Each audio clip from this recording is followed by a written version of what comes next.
Welcome to Hide and Seek's Master Tournament with a prize of 8,000 yuan on the line. Past contestants have put off feat like climbing to rooftops, walking through walls and even using the split gold, seal blood technique. In this episode, 6 contestants must hide as inconspicuously as possible inside a massive abandoned shopping mall. Once a bustling hub for shopping and leisure, this place has long since fallen into ruin. The 6 contestants must simultaneously evade 3 hunters during a 1-hour frantic search. Even if one contestant remains hidden, they win. If all are found, the 8,000 prize yuan goes to the hunters. Contestant number 1, Jet. He always seems to have good luck as a hunter, but this time he's hiding.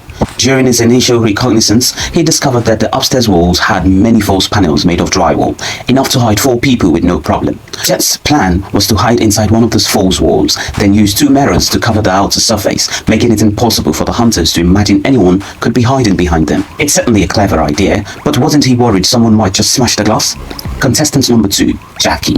Anyone who has watched the domestic hide-and-seek competition will recognize this Western player. His plan was to head straight up and hide above the ventilation ducts, right at the spot where the hunters entered the room.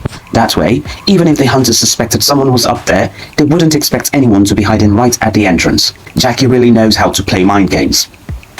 Contestant number 3, Bing Bing, is planning to use her petite frame to squeeze into a very narrow gap in the wall. There are plenty of seekers on the upper floors of a building like this, so even if they know someone's inside, it will take a while to find this particular spot.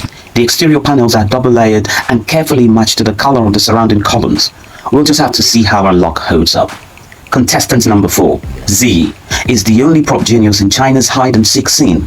She always meticulously prepares custom props for each attempt. This time, Z's plan is to make full use of the mall store fixtures. A small cabinet she found fits her perfectly, and she even brought her own custom-made cover panels, identical to the nearby ones in both color and texture. The craftsmanship is top-notch.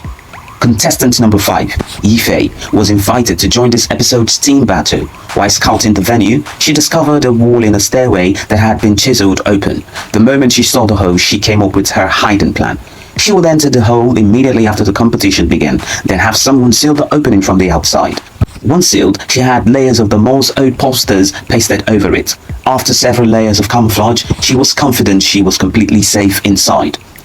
Contestant number 6, Dommy, claimed that at the age of 18, he had the fortune of meeting a master. After 7 years of study, he learned certain esoteric arts. He could quickly determine the best position to occupy within any room. As for why he's always been so drawn to hiding in such places, he was reluctant to share the details with the production team. In the end, Donny settled at a corner, completely empty, with nowhere obvious to hide. With no other option, he ended up concealing himself on top of a ventilation duct. And with that, all 6 contestants had found their spot. Who among them would be the last one standing? Let's find out. As night fell, the midnight 6-way showdown officially began. The 3 hunters may look young and inexperienced on the surface, but they are all die-hard fans of live-action tactical games, spending their days at training facilities, which has sharpened their observational skills considerably. All 3 told the production team that finding everyone within an hour would be a piece of cake. But the moment they entered, none of them imagined that Jackie would be lying right above their heads.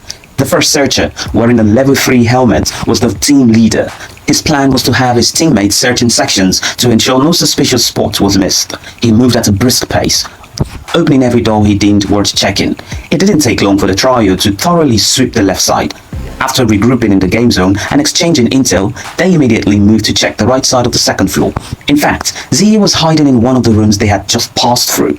She had arrived at room 1 on the right and checked many of the adjacent rooms, but found nothing. Soon she reached the corner where Jet was hiding. Her attention was completely absorbed by the room itself, and she didn't notice anything unusual about the nearby mirror.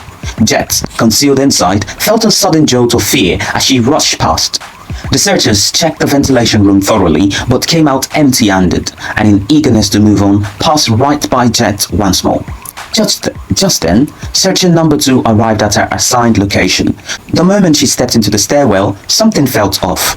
No one would ever hang a poster horizontally, but rather than acting immediately, she pretended to leave in order to catch the contestant off guard. She went to the entrance, signaled her team, who caught on immediately. The 2 of them went in, tore down the poster, and moved aside the equipment used to barricade the opening, successfully locating the contestant inside. Yiffy was the first to be eliminated. She was caught off guard. Because of the wall, she hadn't heard anyone approaching. And just like that, Yiffy became the first unlucky contestant to be found. Within just the first 10 minutes, the trio had already tracked down one person, making the remaining contestants instantly aware that some hiding spots were far too amateur. Upon hearing that someone had been eliminated, the other 5 grew tense, each wondering if they would be next. As team leader, he conducted a thorough search of the supermarket, lifting every covered item to check underneath. Soon, the trio inspected the storefront door and discovered clear signs of forced entry. This was actually a decoy set by Donnie and Jackie to waste the hunters' time, but the hunters had already opened the door earlier and found nothing. Just as they split up to search, searcher number 2 and searcher number 3 arrived at Jet's location. Things were certainly lively over there. The hunters rushed into the ventilation room frantically, but their search again turned up nothing. On the way out, they didn't suspect anything was wrong with the mirror. Once they had walked far enough away, Jet, convinced he had won, decided to celebrate with a little victory gesture right through the wall. After searching one side for a long time without success, the 3 decided to return to the other side for a more thorough sweep. Determined to flush out whoever was hiding there, this time they checked even more carefully, leaving no cabinet or corner unexamined. Yet they failed to notice Jackie's perch on top of the ventilation duct, passing right beneath him. Unable to find anyone, they moved on. 2 of them spotted a ladder and immediately climbed up to check. But even with a flashlight shining up there, they couldn't find the slightest trace of anyone. Time was running out. After searcher number 3 finished checking from the top of the ladder, searcher number 2 went up as well, shining her flashlight in every direction. Still nothing. Nothing much came of it. Shortly after coming back downstairs, they heard a contestant shout. But even after rushing over, they were completely at a loss. It was just a single shout, and the echoes inside the space made it impossible to pinpoint where it came from. The one who had shouted was none other than Bing Bing. This left the hunters completely baffled. With shout coming from both the front and back, they had no idea which direction to go first. By the time the game ended, they still hadn't pinpointed anyone, and only then did they finally spot one contestant hiding up high. When they looked up and saw her, they were completely dumbfounded. What baffled them even more was Zia's position. They had followed the sound all the way to the room on Prop Street, yet still didn't suspect that someone could be hiding inside the fixture. The discovery of Bing Bing also frustrated the squad further, because they had previously suspected that spot, but hadn't stopped to check it thoroughly. As for Donnie, having relocated to an even more concealed position, as the hunters didn't get close, they wouldn't even notice anyone was there. Donnie's positioning instinct proved to be truly exceptional, and the final surprise came from inside the mirror. They had passed that spot countless times and had even held team meetings right there. When the big surprise stepped out from behind the mirror, it was the final straw. In the end, congratulations to winners on their victory and taking home today's 8,000 yuan prize. This squad proved to be truly formidable. If you think their hiding spots were too easy, Extreme Explainer is waiting for you to come find them. If you enjoyed this video, don't forget to hit that subscribe button and turn on notifications so you never miss an upload. I am Michael, the voice behind our videos. See you in the next one.